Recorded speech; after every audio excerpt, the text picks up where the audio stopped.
'Tis on one of the autumn days, already cold and cloudy. The messenger handed me a note. I read, Comrade Andreev, please arrive if possible, without delay. I, Proshkin. If the commander of the main military fleet, Ivan Igorovich, Proshkin sent me a note with a messenger. It means that the matter is urgent. I reached the building of Glavwenport quickly and went straight to Proshkin. I didn't expect you to come so soon. Well, how are you? Having sipped strong tea from a glass, Proshkin got down to business. In 3 or 4 days, an echelon with potatoes will arrive. Kumanin from Sovgavan demands that he be served vegetables sooner, otherwise they may freeze. There are no transports in the merchant fleet. We'll have to use your Theodore net as it's at the wall and can do all the preliminary work quickly. Think where you could take an echelon of potatoes. Nowhere, there are mines everywhere. There's a space of 3 meters between the rampart corridor and the side in the 4th hold, but that's not enough. We need more space. Think about it. Submission techs of the 4th mineshaft. It's not enough again. We'll have to take the 3rd cellar as well. Now we're getting somewhere. Ivan Igorovich with me on the phone with Viktorov and got his permission to use the Theodore net to transport potatoes after he surrenders mines and perform all preliminary work. As soon as you get an order through the headquarters, Comrade Andreev, don't hesitate.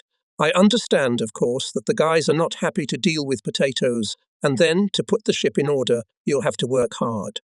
So you and your Deputy Chief of Defense explain to the crew what and why. Sailors are understandable people. Sir Balyaskin alone will explain to the best of his ability, and I still know a thing or two. And you, Ivan Igorovich, could help us with warm uniforms. Last winter we wintered with 5 pairs of felt boots and as many old fur coats for the whole ship. People are on watch at the guns round the clock. Signalmen, watchmen also need warm uniforms. Maybe there's a raglan for Balyaskin too. I thought you'd ask for something that would make you undress yourself. When you pass the mines, you'll come to the harbour wall and you'll get everything you need for the top crew. We'll try to find something for your Balyaskin too. Well, break a leg. I told Balyaskin about the work to be done. Well, Commander, we're not used to it, said the Deputy Commander calmly. We had to carry all sorts of things, and potatoes will be delivered. And not somewhere, but to Sovetskaya Gavan, the most beautiful in Primary 12 hours before departure, a group of pilots came to our ship. The senior introduced himself and handed over a package. It said the group was to be taken on board to be disembarked at the points indicated by the senior. We approached the first bay. We were humming and humming, but there was no attention on the shore. They didn't send floating means as it is supposed to be in such cases. We had to launch a dinghy. 4 pilots with their luggage and our rowers got into it. The dinghy departed and went dashing to the shore. The signalman kept an eye on it. Suddenly he reported, the dinghy has capsized and is hanging upside down. Soon the dinghy was thrown to the shore, fortunately not rocky but pebbly. There was only one thing left, to send a second dinghy. I had only time to shout to Kovalenko, the dinghy foreman. There's a big wave on the shore. There was no need to push people. They rowed like in a good race. The guys helped the victims, helped the pilots to drag things closer to the houses, and both boats returned to the ship. The more I thought about what had happened, the more acutely I felt my own failure. As usual in moments of grief, I retired to a secluded place on the lower bridge, next to the wheelhouse and navigator's cabin. Everyone on the ship knew my habit, and in such cases delicately kept silent. We arrived at the next point, Samaga, almost at the end of daylight hours. The place is familiar. We bravely anchored close to the shore. We had no time to hum, but we saw a busy boat running towards us. Boyko came to the right gangway. The director of the fishery came aboard. Bah, who do I see? What a meeting.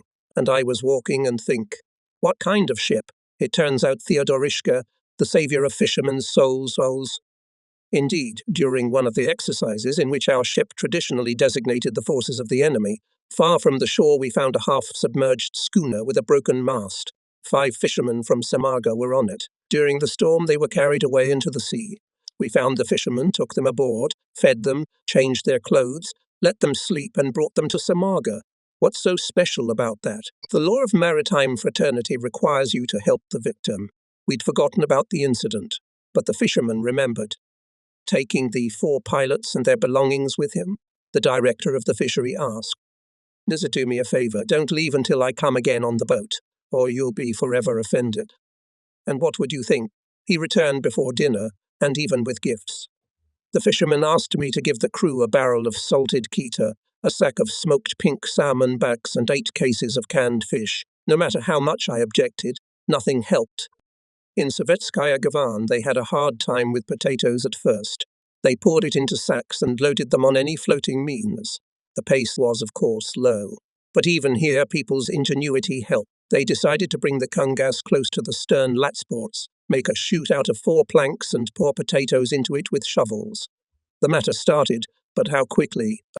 Only we were about to clean the ship from potato dirt and give the crew a day or two to rest, as the base commander MFF Kumanin came to us. He thanked us for the brought potatoes and told us that some seaside districts from their modest reserves, in order to help the fleet, allocated some vegetables, but there was nothing to take them out.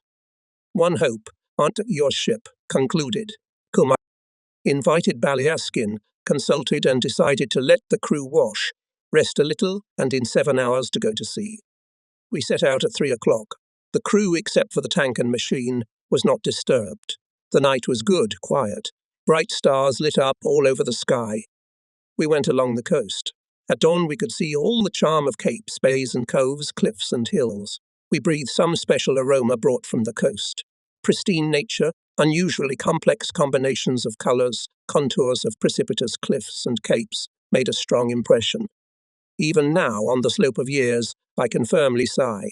Who has not seen the shores from the sea? He has not recognized the real beauty. This beauty brings a person joy and peace of mind, especially after a storm. How many times I have sailed, but I have never noticed that people who know how to appreciate nature and admire it could be rude. The Zolotoy lighthouse has long been passed, and we still have at least 4 hours to go. Eventually we came to it, a tiny little cove on the shore, a cheerful brook, and only a dozen houses. We sent a dinghy. She was coming back, heavily settled in the water. Is there a leak? It turned out that the dinghy was loaded to the brim with sacks, purses of sod, and even pillowcases with potatoes. The boat's commander reported that the residents had collected everything they could, though they themselves did not have much, and asked to give the potatoes to the kindergarten. The potatoes were transferred to the 'tween deck, stacked, and between the piles someone stuck a piece of board with the inscription, "To the kindergarten." For since of 5 days we have been collecting vegetables. Here is the last bay. Grosevica, this is where the biggest loading is to take place. What do you think, Commander? While potatoes will be delivered from the shore, shall I not go with a rifle to dabble? Very curious places here, Mac said to me, Balyaskin. That's right, quench your passion. Quickly put on your hunting armour and start from the mouth of the rivulet, in that corner of the bay. Balyaskin left, and soon they towed a big kungas, put it to the port side. The potatoes were scattered. We had to make a lot of trouble with it. Bosman Vasiliv suggested to cover the soft net from Manila cable with old tarpaulin on the inner side so that the potatoes would not fall through. This helped the cause. When the last kungas with vegetables arrived, the collective farm chairman anxiously informed us that a young woman, who was to become a mother for the first time, needed urgent medical assistance. He very much asked us to take the woman with us and bring her to the hospital. We readily responded to his request and took an unusual passenger on board. We are about to leave the anchor, but Balyaskin is still gone. At last we see his lanky figure on the shore. I sent a dinghy with rowers on duty after him. Sergei went up the gangway without a trophy, but he looked like a happy man. Well, Commander, I saw something that I had never seen in my life and never read in books. I've been walking for 5 hours without rest. I'll breathe, eat, then I'll tell everyone by all means. We haven't been slumbering here either. Soon, perhaps, you'll be a godfather. Later, already in Vladivostok, Balyaskin wrote a fascinating story stronger than death about how chum salmon, having spawned, perish. We left the bay. The ship's course was laid by the shortest way. In about 40 minutes from the engine room reported that they were ready to give the full course. I said yes. Everyone, both stokers and machinists, wanted to help the woman in labour in any way they... No sooner had we anchored in Sovgavan than a boat came to the ship. Several medics came on board. Some went to the woman in labour, others to the wardroom according to the combat schedule, the operating room. To black-haired, thin, with a small beard doctor gave clear orders, from which it was clear. The ship for him, his native element. The doctors unanimously came to the conclusion that the woman in labour should be immediately evacuated to the hospital. It became somehow alarming for the fate of the woman, and in the morning they brought a semaphore to the commander. Your passenger and her daughter are in good health. If you were 2 hours late, the outcome could have been very different. Thank you very much, all the crew. To your doctor. Trial. December. The northwest wind is blowing hard. Frost, if not all 20 dg, then close to it. Even at night, we received an order from the operational duty officer of the fleet headquarters in the morning to go to one of the bays to supply the submariners with fresh water. In those years, fresh water, especially in winter, was one of the most agonizing problems for everyone. In Vladivostok, a water pipeline was laid from the mine pond built in the Tsarist times on the territory of former mine warehouses, but now this water main has been switched to the needs of civilian agencies. Even Japanese transports used to bring water to Vladivostok. Soviet ships delivered fresh water from Vityaz Bay, located in Post-voyage Bay, the southern coast of which bordered with Korea. At the disposal of the fleet remained only a pond, once built by the Navy Department and inherited by the Pacific Fleet. It was the only place where warships could replenish their fresh water supplies. That's why a small concrete pier on stilts was built there. We are standing at the pier in Mele Ulysses Bay, with our nose to the shore. The bay is frozen so that the ice is 12 to 15 centimeters thick at the ship's side. We ask for help from the icebreaker. It's long time ago we have to go out, but the icebreaker Khabarov hasn't appeared. We pounded the ice along both sides. It's no use. What an accident. We can't move. And then the whistle of the intercom. Slady. Permission to increase the revolutions a little when turning the car to the front. Neither. If it's necessary, I'll allow it. The machine started working according to the telegraph small forward. The ice was broken by 8 meters. I set the telegraph forward medium. From the stern they report, the ice is broken by 15 to 20 meters. We gave up the moorings, gave small reverse, and a miracle happened. The ship moved stern forward, then followed the commands, full forward, small back, and again full forward. And I and all the upper crew were in joyous amazement. Though not on a straight course, the ship was still approaching the exit from the bay without a tugboat or icebreaker. If someone had told me before that a single-screw ship could move backward in ice, I would have thought it a joke. But here we got out of the frozen bay and into the eastern Bosporus Strait. On clear water we lay down on a course to Askold Island. The wind is fair, no ice is seen within the horizon. Getting out of the bay we lost more than 3 hours. We have to shorten the way and go by the strait, leaving Askold on the right. We had to change course. And there was a new trouble, a squelch. The further we go, the denser it gets. The speed was reduced by half. Then it got really bad. The car is running at full speed, but the ship is standing still. I try to back up, but it's no use. We got stuck in the mud, which, like absorbent cotton, hugged and clamped. We try to measure the depth with a lot. The lot goes into the mud for a quarter and cannot penetrate it further. We are stuck. Now everything will depend on where the wind and current will carry us. It is either to Enkovsky's rocks or to Kika, a cone-shaped rock rising from the water. We may not drown, but we will break the ship, and it's all my fault again. After all, the signalman marine warned me that the driftwood was dangerous. I went down to the lower bridge, closed from the wind. I was fumbling like a caged animal, smoking pipe after pipe. And then I hear the excited voice of the watch commander, Comrade Commander, behind the blinker along Putyatyn Island, and at the 5 Kakuras, there is clear water almost half a mile wide. I looked indeed, here it is, the desired clear water. I command right rudder, keep half a cabolt along the edge of the squelch. Navigator more often determine our place. I took the bearing myself, laid it out. The place and course turned out to be very close to the shoreline and especially to the keks. We had never sailed like that before. If I, being a flag navigator, had seen such a thing on any ship, I would have scolded both the navigator and the commander. And now I'm going, and still rejoicing. However, it seems a little early. We're going straight to the southernmost Kika. We should turn to the right, but there's a drift from which we've just got out. Going straight ahead means ramming the Kika with our nose. We got out of one trouble and immediately got into another. I had to give the command. Starboard, 60 degrees of coordinate. With this maneuver, the ship entered for a while into the edge of the thin ice, and with the southern Kika, we parted almost at a handshake distance. We came to the desired bay late. We moored, illuminating the pier with a signal searchlight. Neither we nor the submariners, commanded by the youngest in the Pacific Fleet Brigade Commander G.N. Kolostyakov, had anything else to do. The bay was free of ice, and we, taking into account our experience, moored stern to the shore. The Chief of Staff of the Submarine Brigade arrived to find out how much water we could give. He reported, "Suddenly my classmate Nikolay Ivanovsky, now a submarine commander, burst into the cabin. We hugged. We hadn't seen each other since graduation from the special courses. Listen, Volodya, help me out. Mechanisms are rusting. It's damp all around, worse than underwater. Give me some paint to paint at least the most important things." I called Bosun Vasiliev right away. I asked how much paint we have, how we can help the submariners.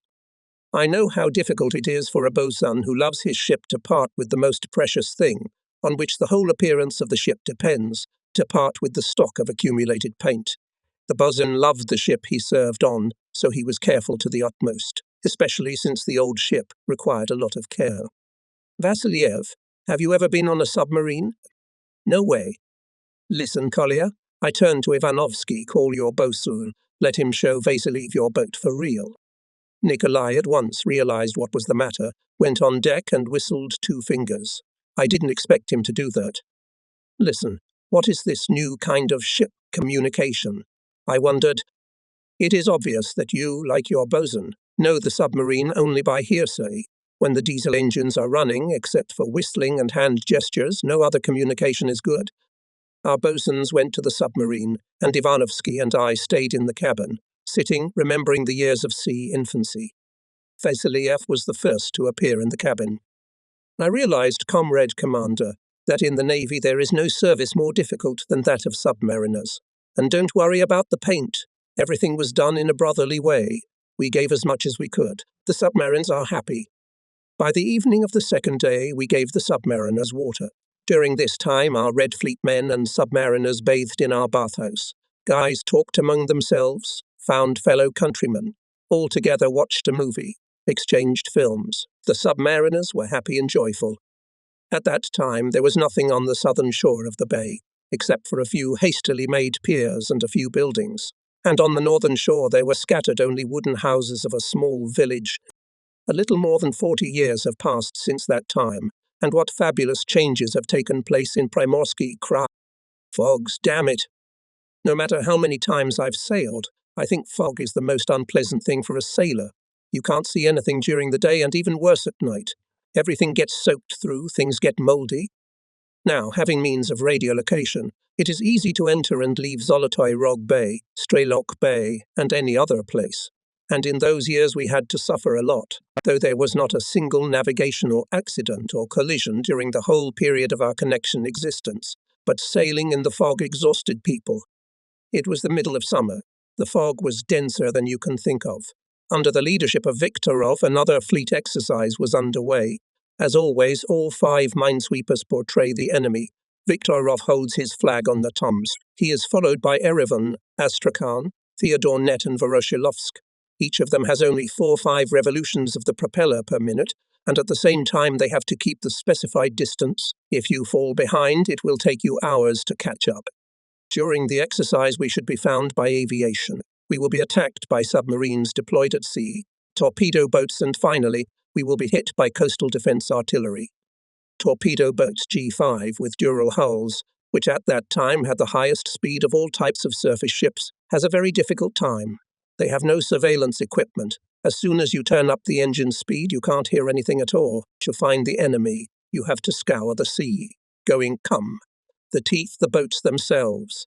On a wave at speed, the wind hits so hard that no helmets do not help. You can stand only by springing your legs. The submarines of that time had Mars-type noise detectors. With such imperfect means, it was necessary to find and attack the enemy in the designated square. Airplanes is also difficult. What kind of keen eyesight, what kind of observation should pilots have in order to find a sea target by barely visible signs? And they successfully searched and found. Not only that, they also guided the fleet forces to strike. We sailed in the fog a lot and often, and naturally we tried to make such navigation safe. For this purpose, we began to use large trawling buoys, which had electric lamps, operating from batteries inside the buoy's hull. At first we used such buoys on our own ship, and then we armed other barriers with them. Each ship towed a buoy on a cable up to 200 meters long. The task of the ship coming from behind was to keep the buoy in sight and follow it. To keep the buoy within sight, day and night, they illuminated it with their signal searchlight. This way of keeping one's place in the formation during fog is quite well established with us.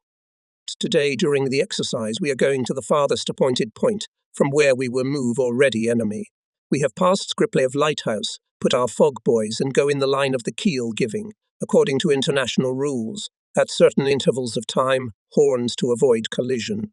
Each ship honks in its own way, some bassy, some subtle. The sounds are dreary. Night has long since taken over. Viktorov went out on the bridge and began to look behind the stern of Tomsk more and more often. At last he couldn't stand it. For 15 minutes I have been watching the Erevan keeping its searchlight in the same position, illuminating something on the water, requesting by siren what was the matter. It must be said that in the fog, for lack of other means of communication, warships carried it out by steam siren using Morse code. Kombrig Vasiliev reported to Viktorov about our innovation, fog buoys, invented to facilitate navigation in fog. An introduction is an introduction. Yeah, said Mikhail Vladimirovich. Maybe it has its own reason, but submarines and torpedo boats don't know about your inventions. Cutting through the formation, submarines can bend the periscopes and torpedo boats, hitting the two-wing cables, and disfigure themselves, so as soon as we get to the point, all these fog buoys must be removed. We on Theodore Net read the signal, remove buoys to 50 meters, and sometime later again from the Tomsk we heard a siren, remove the fog buoys. We set a course to the shore. At night we heard the rumble of airplanes. About 9 o'clock in the morning we heard the noise of diesel engines from the port side. 15 minutes later from Voroshilovsk transmitted a signal indicating that he sees a submarine in the northeast. We are following the submarine positions. The fog at times rises to 20 meters. We are following the Astrakhan. It seems that we are about to push her nose into the stern. So the distance between us is 30-40 meters. Saying the flagship changes course, our task is not to lose sight of the stern of the one ahead, and starboard 60, a submarine. Indeed, we can see the deckhouse of a surfacing submarine. According to the rules of the exercise, it means that she attacked. Which ship was attacked will be determined by the mediator. I looked through the binoculars and saw the number of the boat. What a meeting! This is the boat commanded by Mikhail Klevensky, my classmate at the school, a smart submariner. We are approaching the area of torpedo boats. People are desperately brave. Here you can expect attacks from any direction in several groups. It is difficult to orientate in the fog. I can't see the nose of my ship. Then suddenly it will clear up 100 meters. Behind the stern noise of torpedo boats, reported the observer. Indeed, there was a link of boats, firing flares. So they indicate the attack. The head one passed between us and Voroshilovsky. The second one turned to the right from the attacked ship, only 30 meters away. Flagship after this episode changed course by 35 degrees, grey. Not even half an hour passed, a new attacks, first by single boats and then by group. It is simply amazing how they found our detachment, how they managed not only to attack harmoniously, but also to dodge after the attack according to all the rules of marine art, and what is especially important, in the fog not to run into each other. After the torpedo boat attacks, the courses of our detachment were arranged by Viktorov's order to give the shore batteries an opportunity to show themselves. By noon, the fog had lifted from the water by 30 meters. I, like many other sailors of our formation who had taken a direct part in the construction of the shore batteries, knew approximatingly at what height from the sea they were located. In my mind, their observation posts and rangefinders were covered with fog. At the debriefing, it turned out that the artillerymen had cleverly invented such improvements, by means of which they could see the targets and conducted silent firing, plotting the course of the target on tablets. It turns out that all those sent to the construction of objects compacted concrete, stomping their feet. People came back in boots. Their boots were broken to pieces, but they were satisfied with the fact that they had built such powerful structures. To become a new tasks, to take a military unit with artillery, cargo, all other property, and to transfer it from Tetuke to Olga Bay. For us it is a usual thing. At every naval exercise we receive and land a landing force. Acceptance of the military unit from the Tetuke wharf went smoothly. We had a lot of trouble only with artillery horses. The crossing is small, about 90 miles, so we decided to make only light fences for the horses. The military units settled down on the upper deck, spar deck, and some on the lower deck in cabins. From everything, it is obvious that the arrived Red Army men had not been on ships before. They had not sailed on the sea yet. The navigator made a preliminary course plotting. I, as always, checked the calculations, laid out courses, and approved them. We left the berth, laid down on the appointed course, and sailed at 8 knots. The farther from Tetuki, the denser the fog. We began to give fog signals by horn. They were given with short intervals and inevitably caused bewilderment and even anxiety among our passengers. We had to explain to them that in the fog each ship honks to let them know where it is, so that the ships could make up without colliding. Dinner was served. The commander of the unit went up to the bridge. We got to talking. He told me about the mines where lead is extracted, about the splendor of the local nature, the abundance of flowers, and the fact that the places here are very rich in bee honey. Same comrade, Commander. Time to turn to the entrance to Olga Bay, reports the navigator. Lie down on course. Call the bosun, reduce 1.5 bows of the right anchor, reduce speed to medium. We were taught these precautions when approaching the shore by the captains of steamships, who handed us ships from the merchant fleet. The commander of the military unit has never been to Olga Bay. I tell him about it, and I have a feeling of some vague anxiety. The foggy signal of the Tkachev lighthouse should be heard just to the right of the ship's bow, but it is not heard at all. We have been going for another half an hour, and the bell is still not there. Slow speed. Not even 3 minutes passed, as right on the bow, very close, a huge white wall grew a stone mountain. The fog was cut off. The sun shines brightly, illuminating the cape. The water at the cape is amazingly clear. Starboard full speed. The bow of the ship went sharply to the right, and the stern on the circulation closer and closer to the coastline. Nothing more can be done. One hope, maybe it will be possible not to hit perfectly visible underwater rocks with the propeller and rudder. Everyone on the bridge froze, holding their breath. It seems that an accident is about to happen. When the ship was on a reverse course, people sighed with relief, and I could only say, slow speed. Left rudder, follow the edge of the fog into the bay. We docked at the pier of Tihaya Bay. The military unit was successfully disembarked. After this incident, the navigator and I have long puzzled over how and why this could happen, but we could not get to the true cause. Apparently, we did not take into account some kind of cross-current. Instead of talking to the commander of the military unit, I should have worked with the map more often. Besides, I did not take all safety measures when approaching the coastline, did not take into account the advice of Far East captains. And they go along the shore, give a long horn, turn on the stopwatch, hear the eco note. Note the time, so you will know at what distance from the shore the ship goes. In the wardroom I gathered the command staff and told everything frankly. It is not easy to talk about his mistakes, but if the commander himself admits them, the crew will trust him and respect him in everything. In second half of summer, troops have been taken to the ship. They are to be secretly landed on the western shore of Popova Island, where the fish factory is located. Theodore Ned is lucky for such tasks. At daylight time we left Vladivostok heading for Askold Island, and with the onset of darkness we sharply changed the course in order to pass the widest passage between the islands and approach the lighthouse Bruce, located on the southern, absolutely steep, basalt, very shallow cape. The lighthouse is located on the southern, completely steep, basalt, very shallow cape of Bruce at the entrance to Slaviansky Bay. Even before dinner, I noticed that the brass handrails of the gangways, the brass parts of the compass had become slightly damp, like a sweaty human hand. This is a sure local sign that in 6 to 8 hours the fog will cover the whole sea. And so it was. We are sailing in a solid fog, heading for the Bruce Lighthouse. According to our calculations with the navigator, it will take us more than an hour to reach the turning point from Cape Bruce to Popov Island.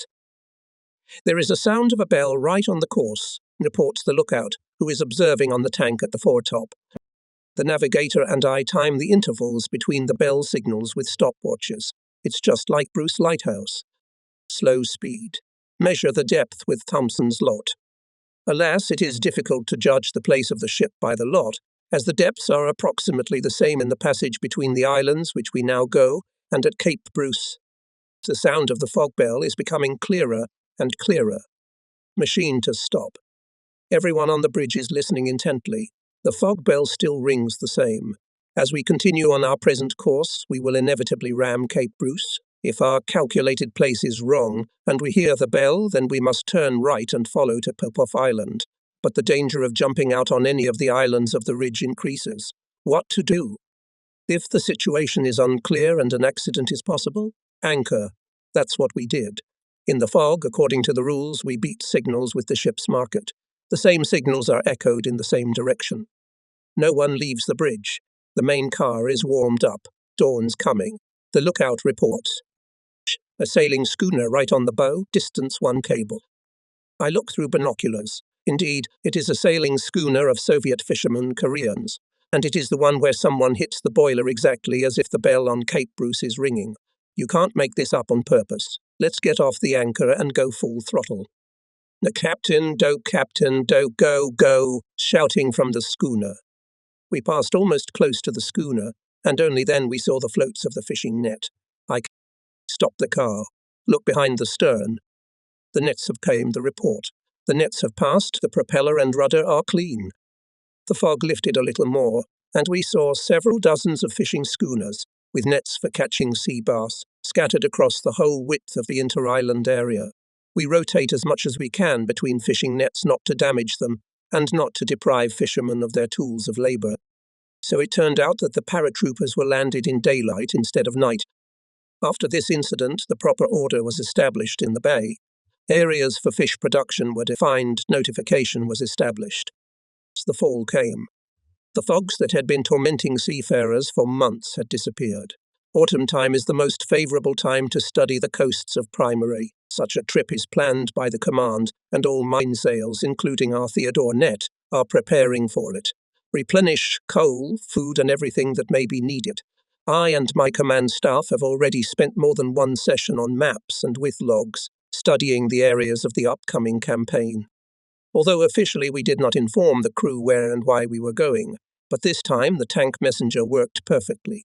In fact, everyone knew about the upcoming campaign, and how not to know.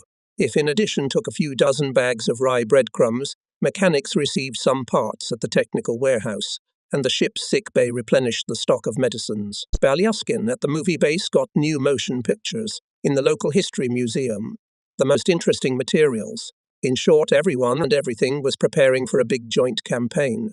However, our Theodore net did not take part in it. On the eve of the campaign, I was called to Tomsk by Basisti and announced, "All Minzags tomorrow after flag hoisting go on a campaign, and your Theodore net remains in the base." Such news simply stunned me. How so? I exploded. Why? What do I tell the crew? You will tell the crew that you are left to ensure the combat readiness of the base. The whole crew is given special trust by this, Nikolai Efremovich nonchalantly parried. He left Basistoy in upset feelings, and did not notice how he climbed to the top of the hill Golubinaya Pad, from which you can see not only the Zolotoy Rog Bay, eastern Bosphorus Strait, but also the Ussuri and Amur Bays. They are separated by a ridge of Rimsky-Korsakov Islands. The panorama of the whole Gulf is extremely beautiful, and the islands of the ridge look like such giants who came out of the water to bask in the sun. I sat down on a rock on the very top, smoked enough with my pipe. He cooled down, admiring the nature, and returned to the ship. He invited Balyaskin to him and told him everything in detail. "I can see that you're sad, but you tell me what you're thinking." "Dear Commissar, I have one thought, not to stay in Vladivostok, but to move to Slaviansky Bay. After all, out of the whole combat training plan, we have only unfulfilled firing on the shore, that is on Zeltikina Island, which is only a few miles from Slavianka. Let's go and shoot, and then in Slavianka we will check the organization of setting the entire stock of mines using all 4 posts. I'll fly to fleet headquarters to see the fleet's flagship minesweeper. He's a smart man. We still check the mine stockpile, even in small portions, but the actual staging, I'm sure Eist will report back to his superiors and will get permission." "Well, Commander, you know best." "So the ships are gone. Only the Theodore net and 2 minesweepers were left at the wall." By 9 o'clock in the morning I went to the fleet headquarters. I do not know why, but I went cheerfully, confident that the test will be allowed, and yet not without some trepidation knocked on the door of the office of the fleet's flagship mineral. Eist is an Estonian, a balanced, sedate, judicious man. He will never answer in a hurry. Before everything thoroughly considered, Wade, the flagship miner, was strict but fair in his demands. Priest gestured me to sit down and immediately asked, "What did the troubled commander arrive with?" He listened very carefully to everything I reported. Can you imagine what a hell of a job falls on the shoulders of Theodore miners? After all, not a dozen, but several hundred mines must be processed, and so that the warehouse they could be stored in proper condition for years. Submines. We have to put them in combat conditions. Our miners are masters, and their commander Pekarev is just a professor. Well, you have an interesting and necessary idea. I'm going to report to my superiors, and you wait in my office. With these words, Ace left. The flagship miner returned almost an hour later, but with good news. The staging was authorized. Proceed, but without haste and records. In such a case, you need strict, thoughtful organization, as admonished me. I thanked the flagship mineral and almost ran to the ship, and there, straight to Balyaskin. They've all been confirmed. Viktorov himself was reported. He gave him the go-ahead, but warned him not to get excited. As soon as the team has lunch, we'll go to the mine depot. There we'll gather people and set tasks. Everything went as planned. After shooting along the shore, we went to Slaviansky Bay, to the place of mine laying. Miners and firing parties are working on mines, which are piled on the lower and upper decks, and at the stern are artillerymen with ready for dropping mine shafts. At last the command sound, "Begin staging." On the ship only her. Right. Yes. Reports are coming to the bridge. 14 main safety set. 100, 200. The steam winches feeding mines from the cellars are rumbling. The men engaged in rolling out the mines are obviously unable to cope. They are helped by anti-aircraft gunners, machine gunners, even those who are allocated to the emergency parties. Mines fly overboard strictly after the appointed number of seconds. Staging finished on time. Turning around, we go small stroke along the line of mines. We made sure that all the buoys are floating. It means that all the mines are placed. We anchor. Now Pekarev himself has to accurately determine whether each mine is correctly placed at a given depth and accurately establish the location of the entire line, which covered the entire bay. The battle alarm has been sounded. Everyone hurries to the tank for a smoke. The mood of the crew is high. The day was beautifully fine. The water is smooth. The best weather for the selection of mines and cannot think of. But people after such hard work should be given a rest. We decided to start mine selection at morning dawn. All the personnel was announced. Wake up at 5, the team. Hot breakfast at the expense of economic sums. Returning Pekarev reporter. Mines became good on the navigator's part of the full amazement. In the morning began sampling mines. In the work of no one had to push anyone. Even yesterday at the gathering, the results of measurements of the mine line were announced to all. Everyone knew the norms of mine preparation, although for a few seconds, but overlap. Feeding mines through the corridors of the command staff quarters was too difficult and could disrupt the pace of staging. However, sailors from other battle stations came to the aid of miners. There were other, more minor errors and shortcomings, including in counting the number of dropped mines. No mechanization, no devices in this area then did not exist. Apparently because the fleets in general did not have barriers with such a large stock of mines as we have in the Pacific. The staging gave rich material for reflection and improvement of the organization of the whole. Set mines were chosen in 2 days, thanks to the virtuoso work of people and gracious weather. But as Ace had predicted, it took a week to get the mines and the ship in order. No matter how much we scrubbed the wooden deck, we couldn't get the mine grease off it. The only thing left was to wash it with bleach, which was intended only for degassing, and it was forbidden to use it without permission of higher chemical authorities. We decided to ask Ace for help when he came to the mine warehouse, where we would hand over the property, to find out the results of staging and to check the condition of the mine ammunition, and that he would come, we were sure. We leave the anchor with such a calculation to be at the mine storehouse at exactly 9 o'clock. We got there at the appointed hour. Ace arrived at the warehouse, shook his head, seeing the condition of the upper deck. The flagship destroyer of the fleet thoroughly familiarized himself with the reporting documents, agreed with many of our suggestions and, thanking the team for the work done, left on a boat to the fleet headquarters. Our request to release us 3 barrels of bleach iced transferred to the fleet headquarters, and soon we received the desired chlorine. Immediately after the mine laying, We requested permission to proceed to another bay to replenish our fresh water supply. In those days, a large reservoir had been formed in that bay, where rainwater suitable for drinking and steam boilers was collected. Having obtained permission, we left for our destination, and 3 hours later we entered the bay. Having given up the starboard anchor and turned around, expected to approach the pier with the stern. The ship is approaching the pier at medium astern. The stern reports 25 meters. Full I give a command by machine telegraph. Full ahead. But it's the opposite of full astern. What? From the stern they report in an alarmed voice. 18 meters to go. I rush to the intercom pipe going to the engine room. Nurse, full speed ahead. I hear, full ahead. Notin drop the left anchor. 15 meters to go. Who comes from the stern? Now we'll hit the pier with our stern and goodbye to the rudder. Goodbye to the propeller. Emergency forward. I'm emergency forward. But the distance to the pier is decreasing catastrophically.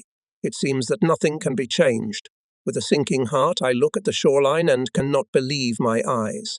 A miracle happened. The ship stopped. Stop machine. Don't hold the anchor chains. From the ship, with the stern overhanging the pier, hands pass the mooring ropes. The rowers of the mooring six quickly fasten them to the bollards. From the stern to the pier is instantly fed the gangway. It's called Bayashkurtsev, the best of the best commanders of the machinists department. I could say only once. Let's go to the pier and see what trouble we could have caused. When we got to the pier, we saw the rudder feather by some miracle had caught between two piles, and the stern was overhanging the pier by 3 meters. Bashkirtsev was simply stunned with astonishment. It was getting close to dinner time. The crew was allowed to wash and do laundry. Meanwhile, the signalman reports through a megaphone, and the coastal signal post raised our call signs and the signal. The commander expresses his approval of your act. That's what happens in our sea life. But nevertheless, we approval of a high naval commander, and without 5 minutes of the most serious accident, which was barely avoided. Such a thing is rare. We finished the year of combat training successfully, with decent results. Since the formation of the Far East Naval Forces, personnel of surface ships, submarines, coastal defense units and aviation together with factory workers worked tirelessly to put ships and units into service. It seems that there was not a week in which the fleet would not be replenished by a ship, submarine, airplane, torpedo boat and coastal battery. People, sparing no effort, strived as best as possible, faster to fulfill the task set by the party and the government, to create a strong defense of the Far East sea borders. The work was going on. More and more new ships came into service. New aviation, submarine, coastal defense units appeared. Our brigade was replenished with the barriers Astrakhan and Theodore Net. From the Baltic by the Northern Sea route came a new hydrographic ship Ocean. Naval forces of the Far East increased and strengthened every day. By the beginning of 1935, they had grown so much that they were renamed the Pacific Fleet by the decision of the party and the government. This decision was announced on January 11, 1935, in an order of the People's Commissar of Defense of the USSR. In the Pacific Fleet, everyone, from the commander to the Red Fleet and Red Army, worked enthusiastically, self-consciously. Ships and submarines sailed year-round, improving the combat training of crews and tactical training. Fleet bomber aviation made flights over the sea at full range.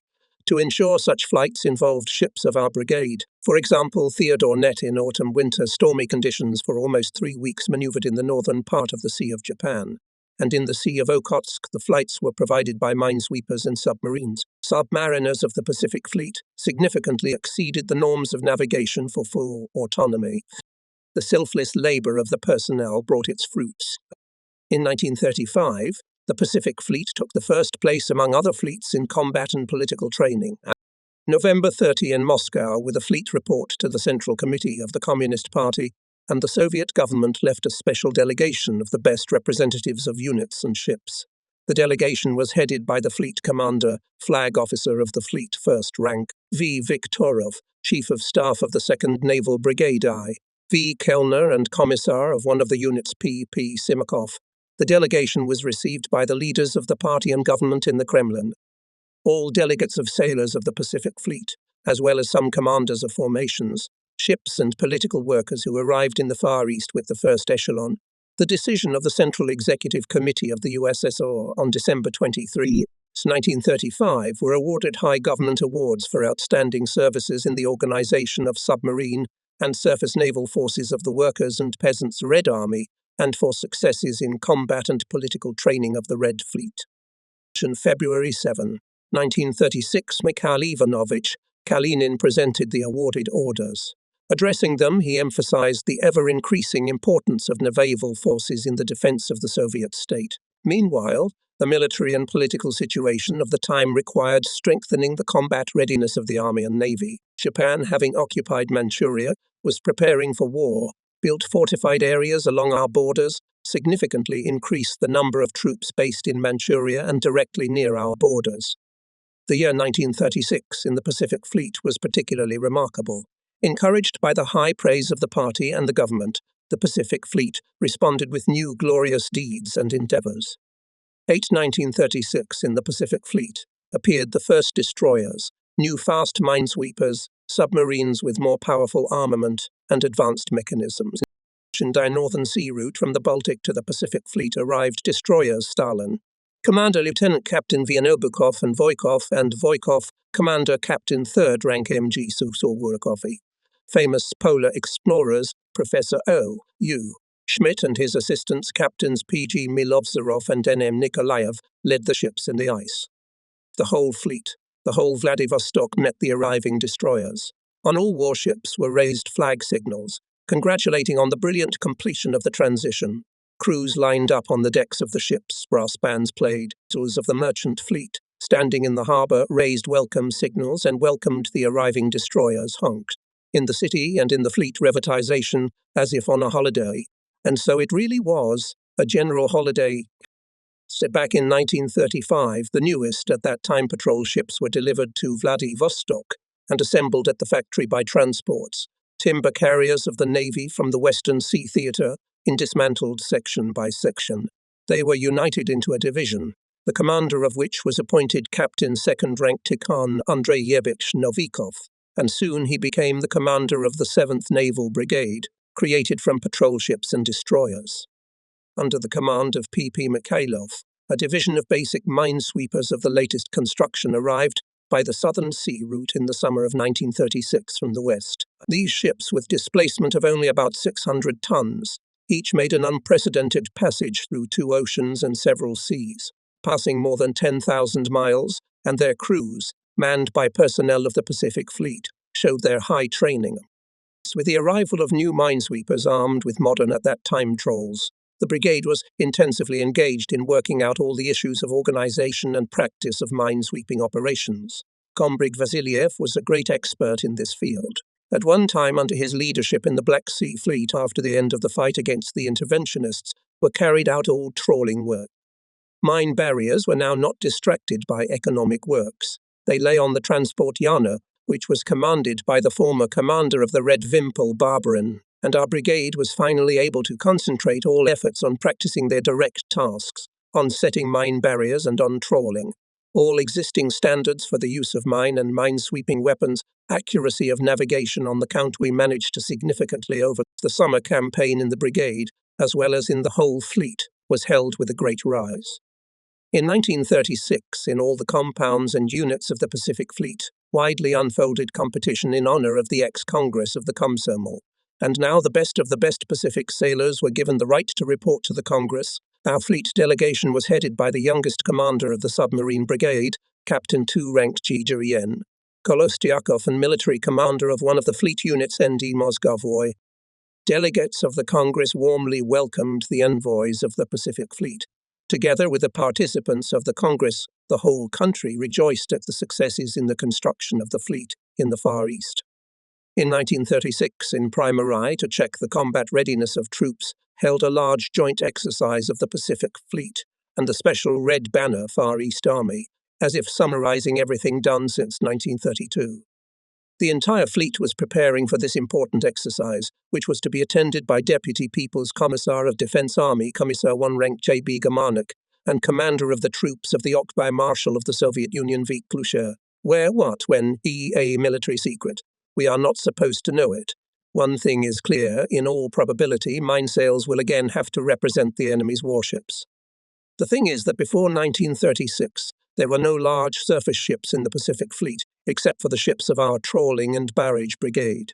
There was coastal defense, submarines, torpedo boats, naval aviation too. All of them needed fast targets for training and practical firing, and where to get them. That's why in all cases the enemy was portrayed by the ships of our unit. Maybe this time we will have to fulfill other tasks, for example, landing troops, army units. However, time will tell. 3 minesweepers are standing in the Golden Horn Bay at the pier. A panting messenger from Tomsk gave me an order to urgently come to the Chief of Staff. I hurried to the flagship. When I went up to the upper deck of the Tomsk, I immediately saw Basisty. He was walking along the deck. Without any preamble, Nikolai Efremovich turned to me.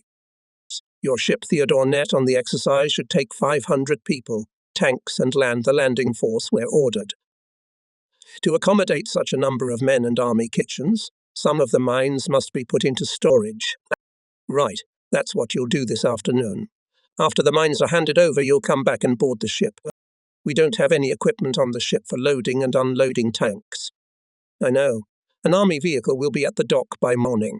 So you and your best specialist in cable affairs will go to the military garrison, where you will see the tanks on the spot, and estimate what kind of slings are needed to be able to lift them with cargo booms, and what should be done on the ship so that the tanks do not mutilate the mine rails. Hurry up, there's less than 3 days left. The chief of the main military port was instructed by the fleet commander to perform all work related to the tanks out of turn. Team on the morning, together with Kovalenko, drove away in an army car to the tank unit. For the first time we saw small amphibious tanks. It took Kovalenko 2 hours to develop the necessary system of 4-pointed slings. He even managed to weave nuts so that they could be put behind the lifting devices on the tanks themselves. And you have ahead this red-haired technician, respectfully remarked the tank commander standing next to me. He is not a technician, but the chief petty officer of mines. And how many of them on your ship? Enough. When you get to the ship, you will see for yourself. Welcome to us with all your ammunition. Midadi Amanda, the model sling is ready, reported Kovalenko. The model is ready, but where will we get the nuts? They must be forged. Tankers helped us, gave us 16 nuts from the warehouse, so that in case of need we could work from both sides of the ship. As soon as they brought the jacks, we went to Vladivostok to the workshops. During the night in the workshops they made real slings, one of which was taken by the tanker's driver to the unit to be tested there on the spot. And the ship, the upper deck, on which the tanks will move, is covered with planks. On the stern at one side they build a wooden galley, at the other a wash basin. They erect a canopy for camp kitchens, and in the holds they make bunks and tables. And on the railroad platform brought a tank for training and testing slings. Balyaskin has a lot to do.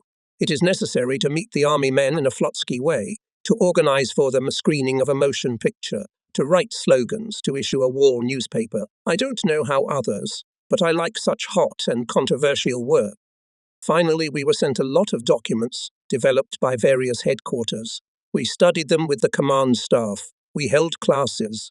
Party and Komsomol meetings were held at which everything and everyone was explained.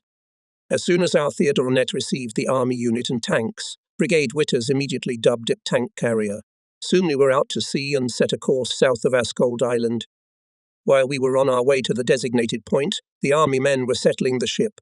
Thanks to Balyaskin's efforts, the contact between the army men and the sailors, to mutual satisfaction, was not only established, but at once became really friendly and strong.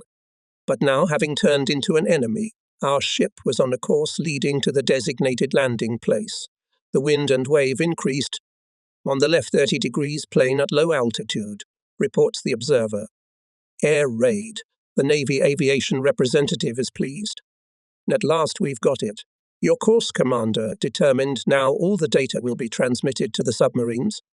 While we were exchanging views, in the air appeared Marine short-range scout.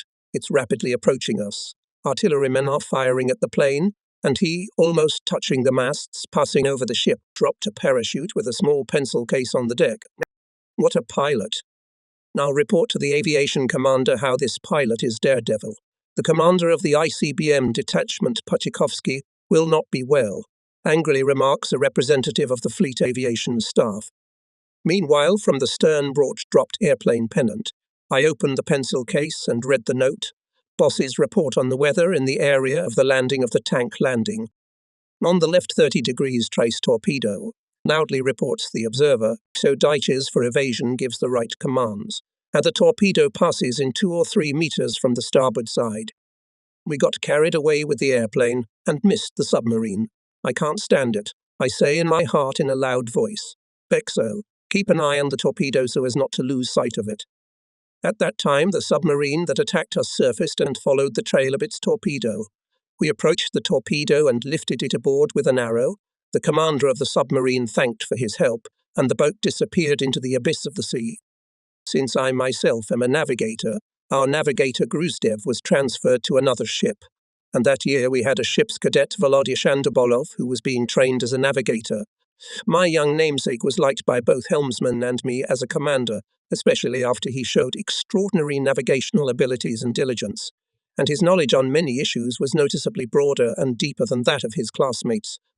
Now during the exercise, Shandobolov worked as a master navigator, whose duties included accurate recording of all events, the actions of the enemy and our ship. It is on the basis of these documents, the fleet commander will make a review of the exercise and give estimates. After the first submarine attack, we were literally in a bind. Here and there appeared periscopes of attacking submarines, bombers raided. Marine scout planes, once hooked into us, did not let us out of their sight. We evaded all attacks as the rules demanded, and all this had to be graphically depicted with navigational accuracy on the sea chart, the tracing of which will go to the fleet headquarters. I look at young Shandobolov, and my heart rejoices. Well done, careful, attentive, accurate. He doesn't draw on the map, but draw. We approached the specified area. The landing force landed on a wide front, simultaneously in several bays. Our direction was the most important.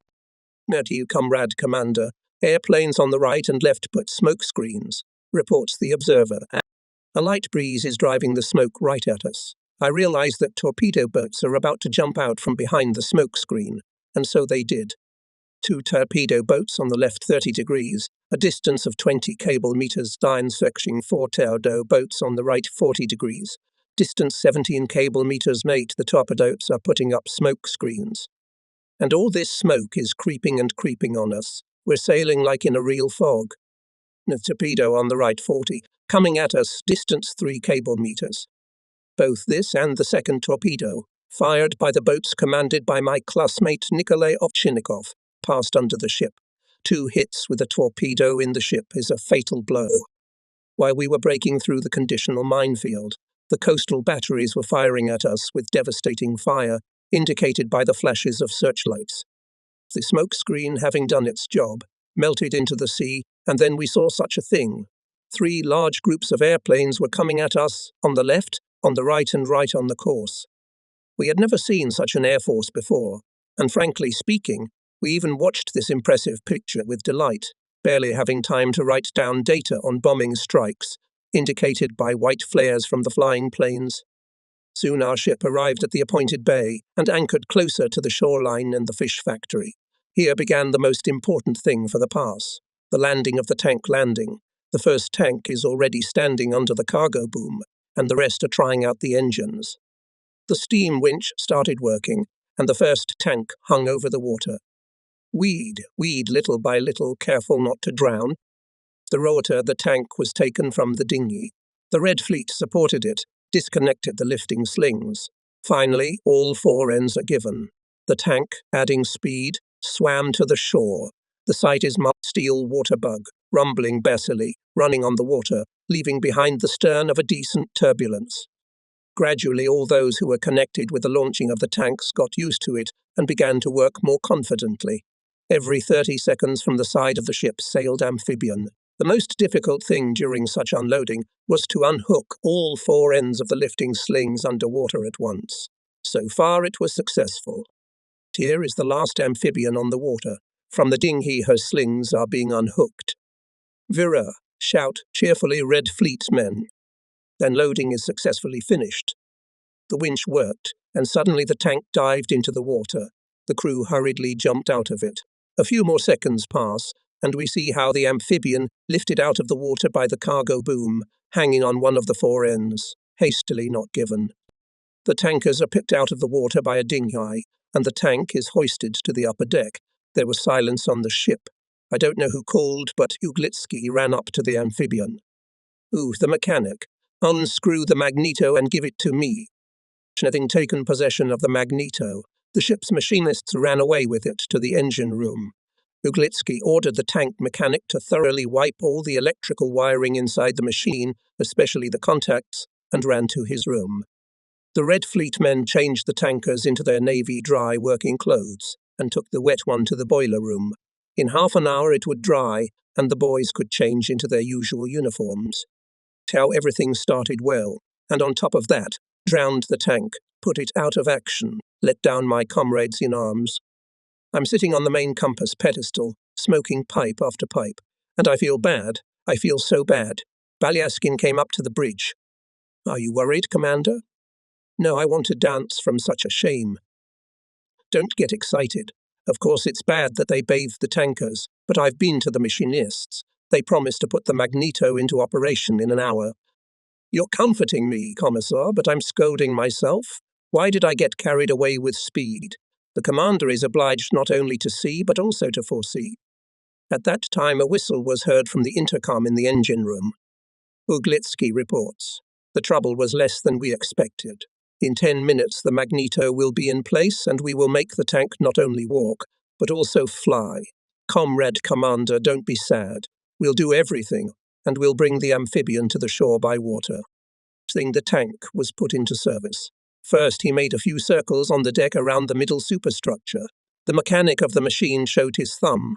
Only after that the tank was lowered into the water, and he quickly swam to the shore, where he was already waiting, on the Soul somewhat relieved.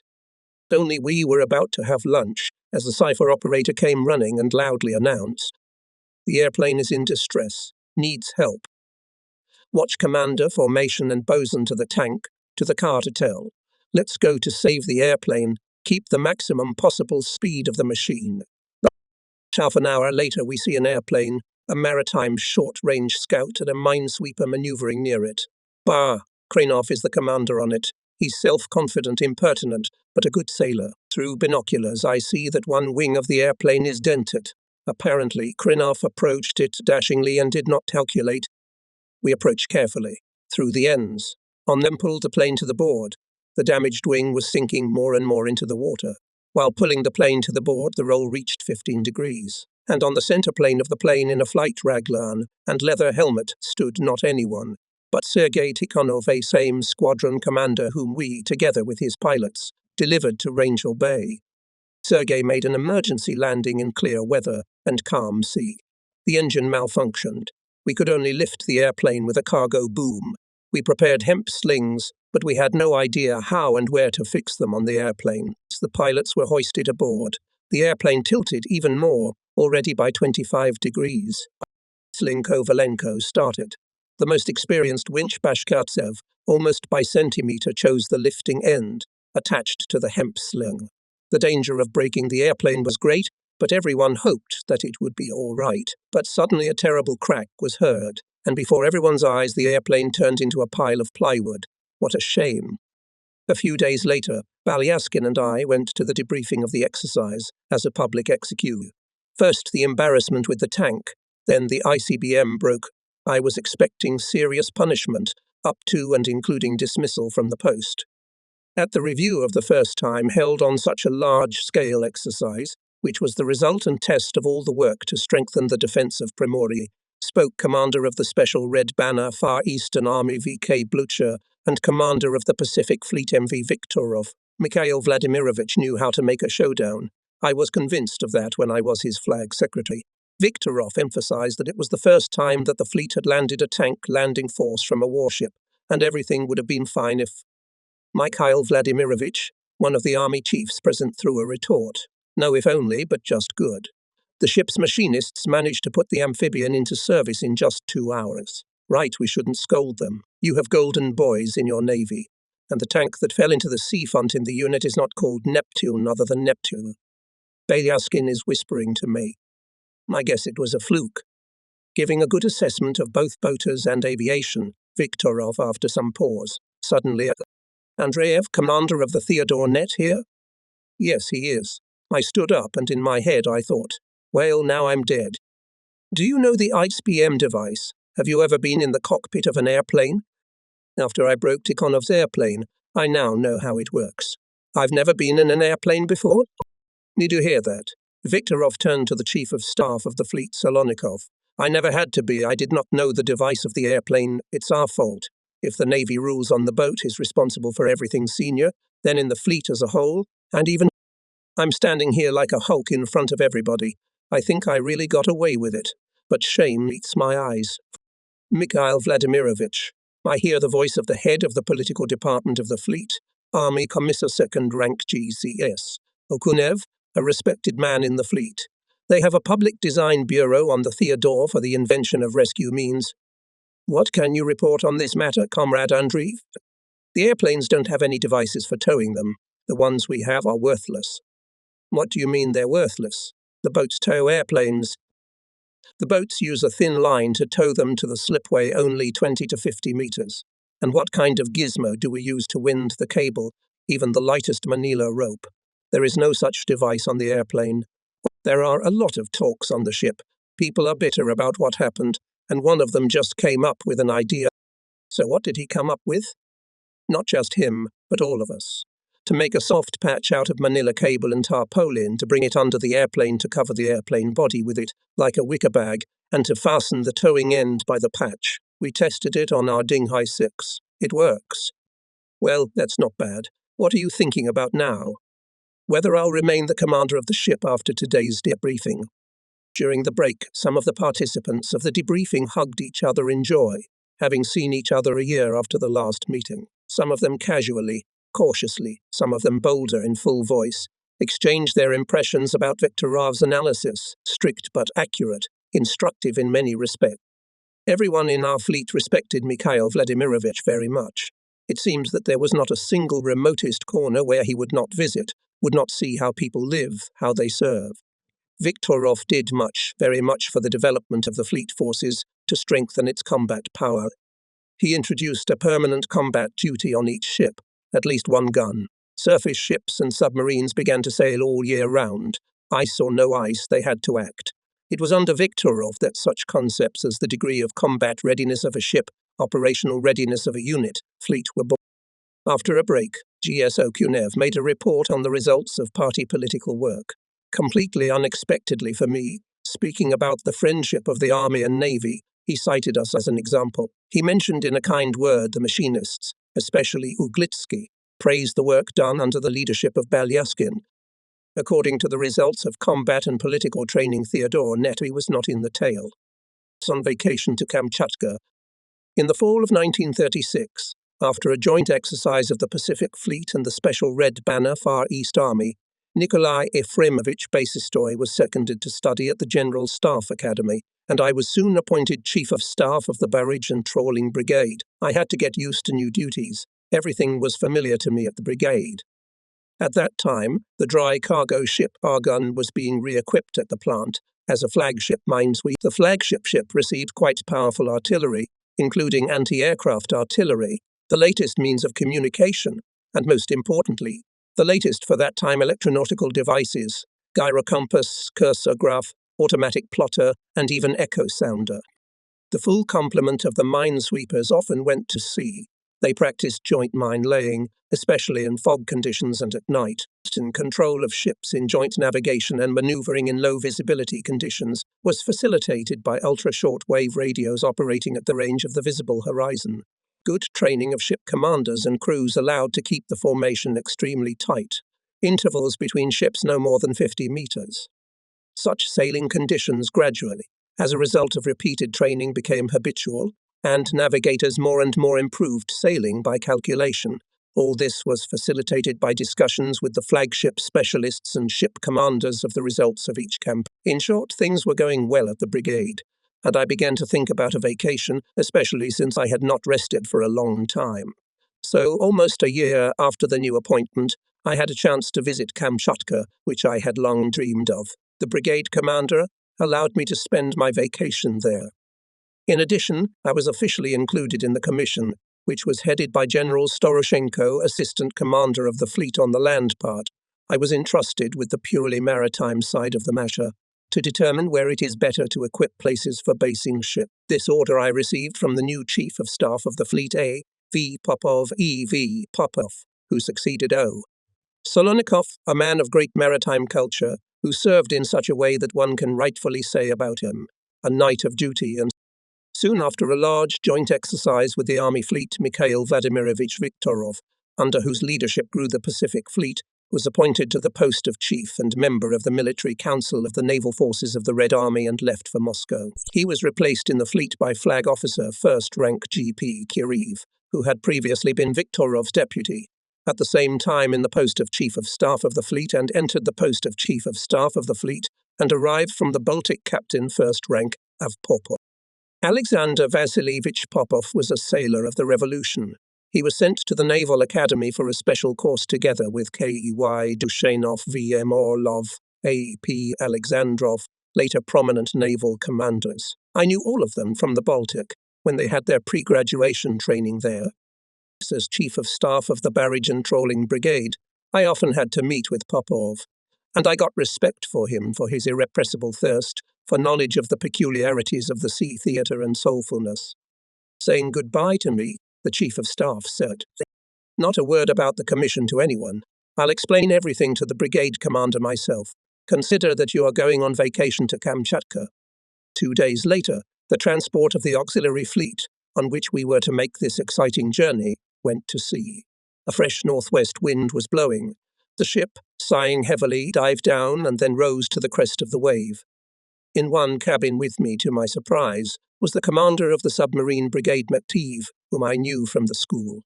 As it turned out, he was fond of geography and had gone to Kamchatka also on vacation, to search for materials written by Krasheninnikov himself. The second cabin neighbour was a civil engineer Fomin. The Le Perouse Strait was passed at night.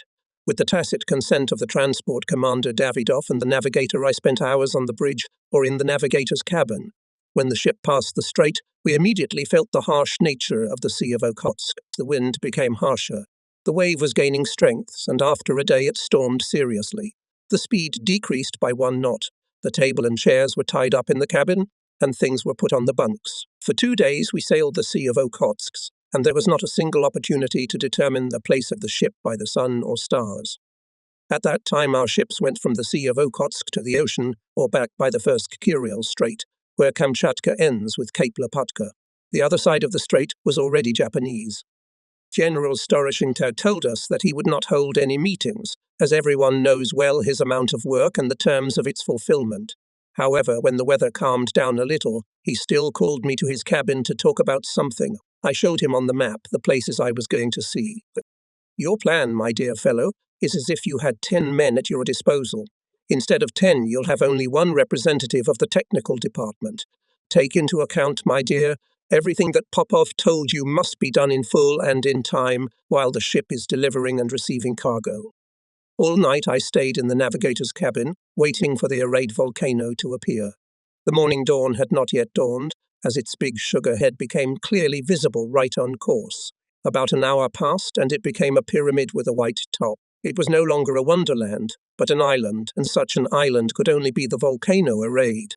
Visibility on the sea is excellent. The excitement has subsided.